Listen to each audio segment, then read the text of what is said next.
Jesus Cristo teve dois momentos bem distintos no seu ministério.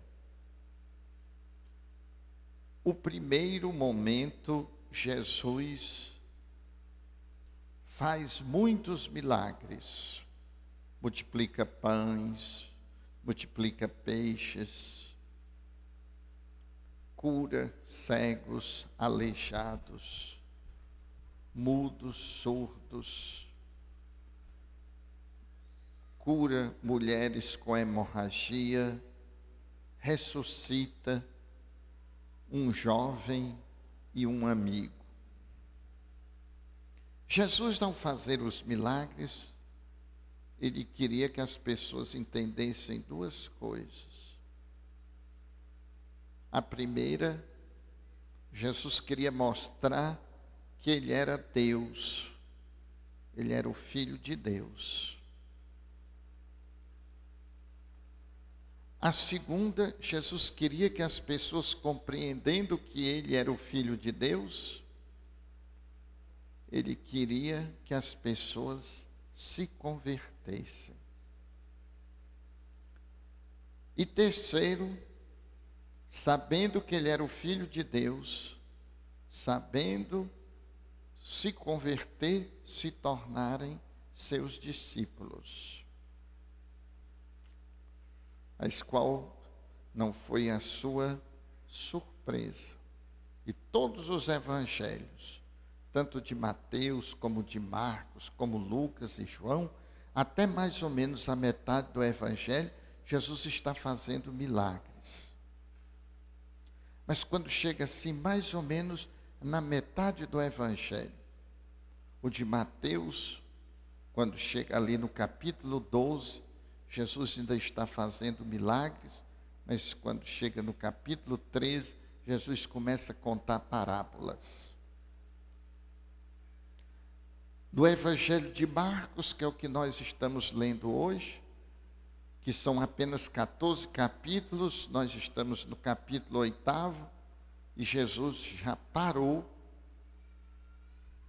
e começou a sair do meio do povo e ir lá para a Cesareia de Filipe, que hoje é o Líbano, praticamente fora da região de Israel. E fora daquela multidão, somente com seus discípulos, Jesus faz uma indagação. O que dizem os homens que eu sou? E todos eles respondem que as pessoas não têm clareza do que Jesus é. Uns dizem que ele é João Batista, outros dizem que ele é Elias, que foi um profeta do Antigo Testamento, muito famoso, perseguido pelo rei Acabe, amando da esposa, a rainha Jezabel, e ele sumiu. E ficou a tradição de que ele tinha sido elevado num carro de fogo. O profeta Jeremias foi um profeta, foi jogado dentro de uma cisterna. E o profeta disse que ele, dentro da cisterna, ele olhava para frente, não via nada.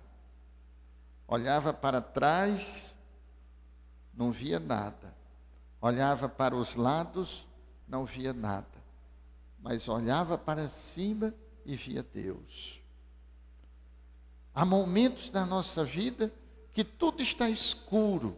A gente não consegue dividir as situações, a gente não consegue compreender a escuridão, a perturbação que está na nossa mente, nas situações ao nosso redor. Olhamos para frente, não conseguimos identificar nada. Olhamos para trás, não sabemos as causas. Olhamos para os lados e estamos só. Mas que sabedoria do profeta Jeremias. Nestes momentos, olhemos para o alto e vejamos Deus. Este Deus que nunca nos abandona. Este Deus que está sempre junto de nós, mesmo que nós não tenhamos consciência. Então Jesus, diante daquela percepção boa, mas incorreta do povo, se dirige aos discípulos: e vocês, o que dizem que eu sou? E Pedro toma a palavra e diz: tu és o Messias. Jesus ficou satisfeito. Pelo menos um entendeu que ele era Deus, que se devia ser discípulo, que se devia se converter diante de sua presença. Mas, novamente, Jesus percebe que nem os discípulos entenderam quem ele era. Entenderam que era o Messias, mas não entenderam como devia ser o Messias. Eu já tenho dito a vocês que nós temos um diálogo dentro da nossa mente, que os ingleses chamam de self-talk. Conversa consigo mesmo. E essa conversa consigo mesmo nos perturba profundamente, porque desconfia de nós, porque não acredita em nós, porque desconfia dos outros, não acredita nos outros, porque nos desestimula, porque nos perturba e nos tira do caminho. Foi o que fez Pedro. Começou a repreender Jesus. Olha, isto não te aconteça, não é assim. Tu és o Messias, mas assim não. E Jesus disse uma frase para nós muito perturbadora, porque para nós Satanás é um ser espiritual, individual, que nos tenta. Mas na cultura de Jesus, o Satanás não significa propriamente um ser. Sátanas quer dizer obstáculo. Aquele que se coloca entre mim e o meu objetivo, entre mim e o meu ideal, entre mim e o meu desejo profundo e sincero. Isto pode ser uma qualidade minha, pode ser uma situação e pode ser uma pessoa.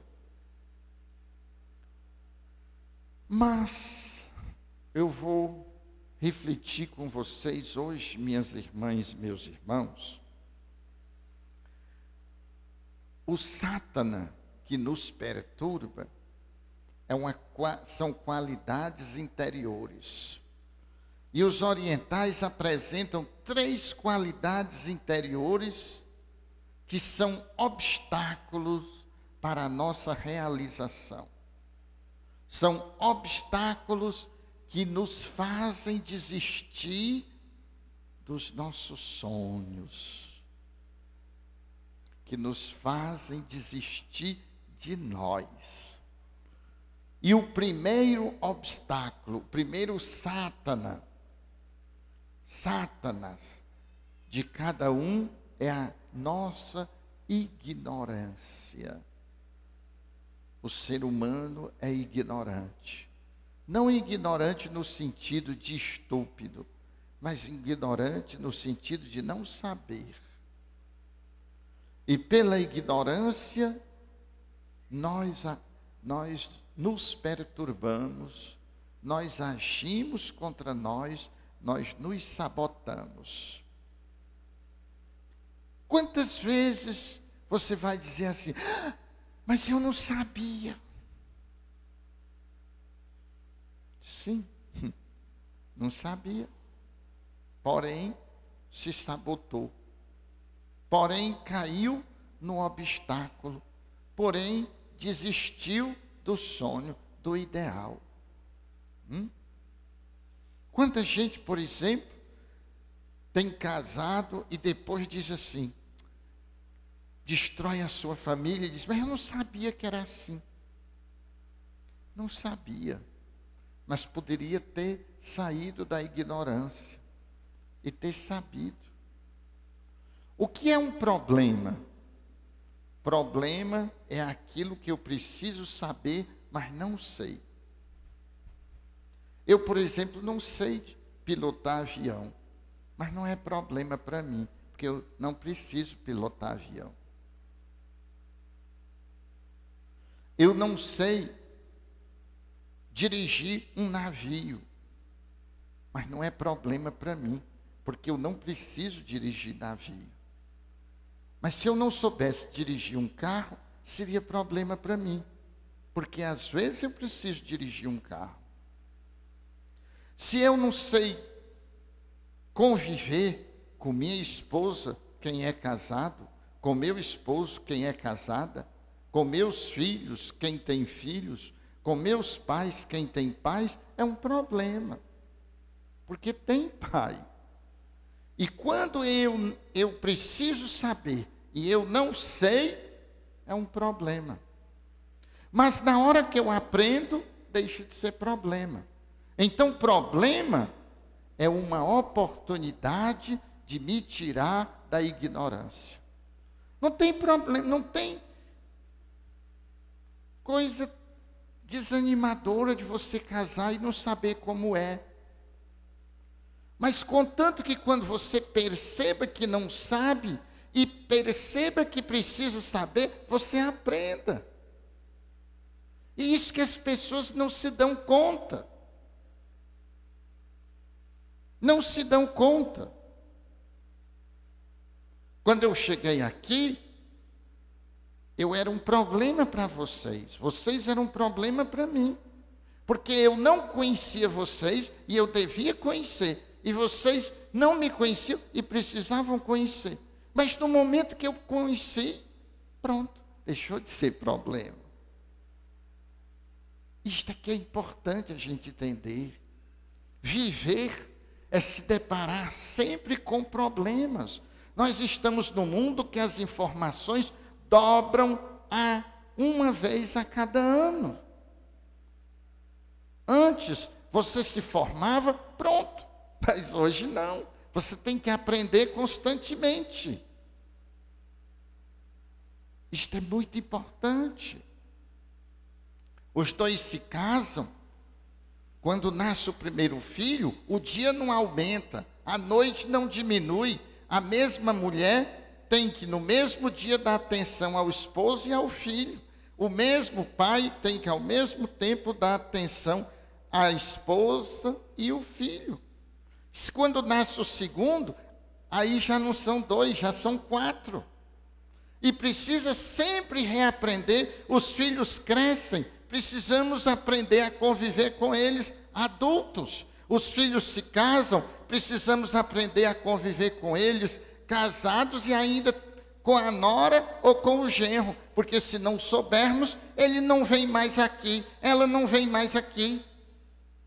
Mas no momento que nós aprendemos, deixa de ser problema. A gente cresceu. Então, o nosso primeiro Sátana, o nosso primeiro obstáculo é a nossa ignorância, mas não somente não saber, é se recusar a aprender quando precisa saber. Nós envelhecemos e a gente precisa aprender a ser idoso. Temos que andar diferente, temos que comer diferente, temos que conviver diferente. Se não aprendermos, pense na queda. Né?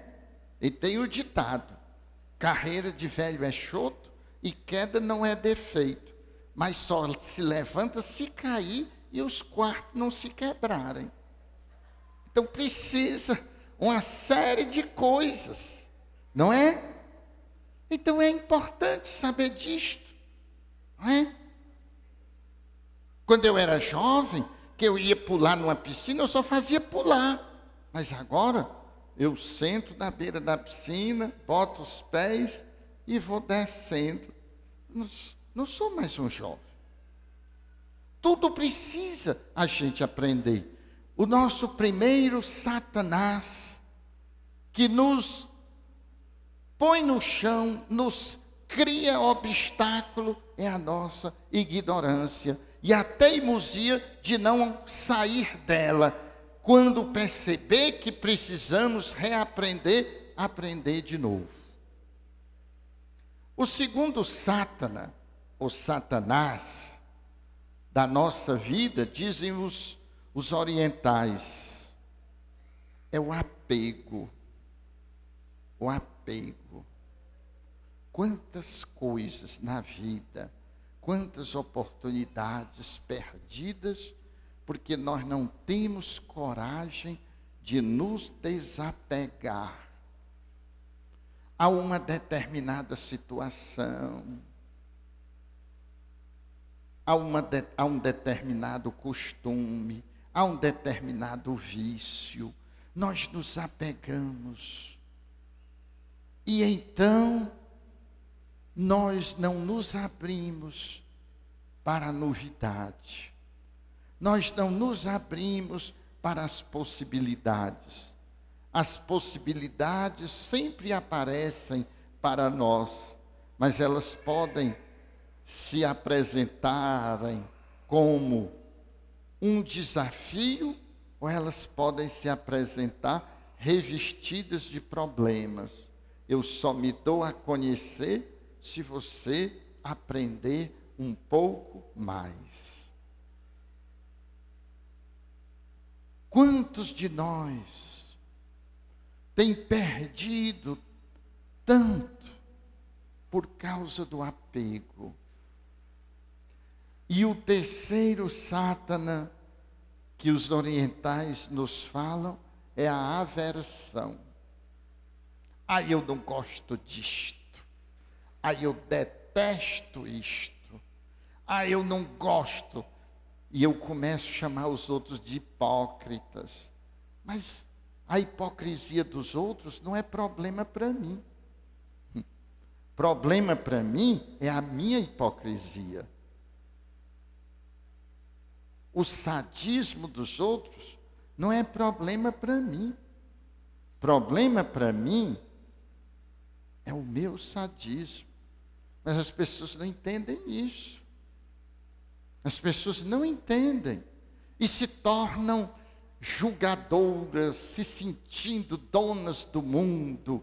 Eu não gosto deste padre, este povo que está na igreja é todo hipócrita. E você é o quê?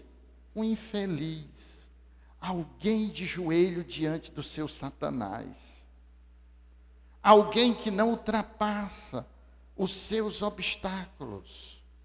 Por isso Jesus diz: afasta para trás de mim, Satanás. Ignorância, fica aqui atrás de mim. Apego, fica aqui atrás de mim. Aversão, fica aqui atrás de mim. Eu vou para frente. E aí chama os discípulos e diz: renunciem a vocês mesmos e me sigam. Mas eu estou apaixonado. Paixão é apego. Renuncie sua paixão e siga a palavra de Deus que diz que nós devemos ser fiéis uns aos outros. Mas eu estou com ódio. Renuncie a si mesmo, o seu ódio. E trate os outros com ternura. Mas eu não sou culpado porque me apaixonei. Ninguém está dizendo que você é culpado. Estamos dizendo que você pode ir além da sua paixão. Quando você... mas eu vi um negócio ali e eu queria tanto para mim e eu não tenho, eu vou tirar. Renuncie a você mesmo e não tire. E siga em frente. É isto que Jesus está dizendo. Quando nós temos que renunciar a nós mesmos para sermos estes seres humanos semelhantes a Ele.